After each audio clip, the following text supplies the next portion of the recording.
উপস্থিত আছেন সিরাজগঞ্জ জেলা বিএনপির প্রধান উপদেষ্টা সিরাজগঞ্জ সাল মহামাটি মানুষের নেতা বিগত 19টি বছর যাকে আমরা আপদে বিপদে পাশে পেয়েছি সেই গণমানুষের নেতা ডক্টর এম এ মুহিত সাহেব আর উপস্থিত আছেন বারবার কারা নির্যাতিত নেতা সারাদপুর উপজেলা বিএনপির সম্মানিত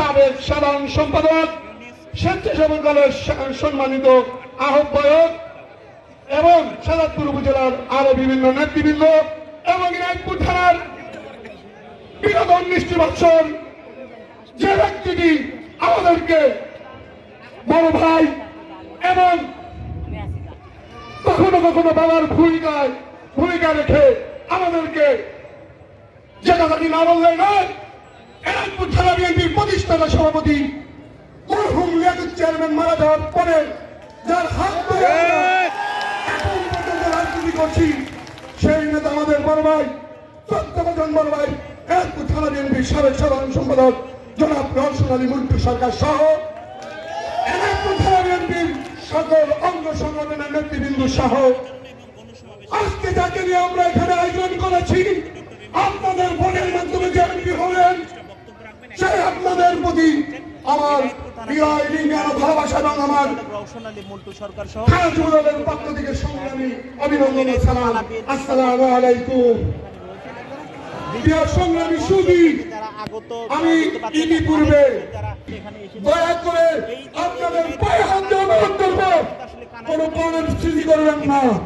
এখানে আসার পরে সিরাজগঞ্জ জেলার ছাত্র দলের সহসভাপতি নির্যাতিত এই রাজপথে জুলুমবিরোধীতে যার বিভিন্নভাবে একাধিক গলায় রক্ত বের হয়েছে বিগত জুলাই আগস্টের আন্দোলনে যে কোনো আহত অবস্থায় হাত ভেঙে বসে আছে সেই ছাত্র নেতা ইউসুফ আলী খান সাহেব নাম ঘোষণা করা হয়নি। আমরা এসেছি ডাক্তার মুহিতকে এমপি বানানোর জন্য। আমরা কারোর সাথে বিরোধ চাই না, কারোর সাথে হিংসা চাই না।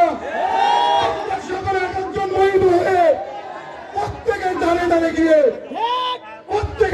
গিয়ে তারেক রহমান পেরাম জিয়ার সালাম পৌঁছে দিয়ে ধানের শীষে ভোট চাবো।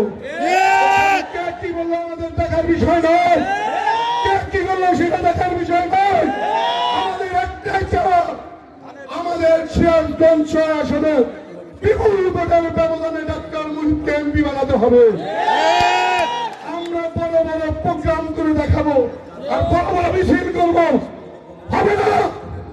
ভোটের লাইনে যেতে হবে, টিম ভিত্তিক রাজনীতি টিম গঠন করে মহল্লায় গিয়ে ভোট যেতে হবে।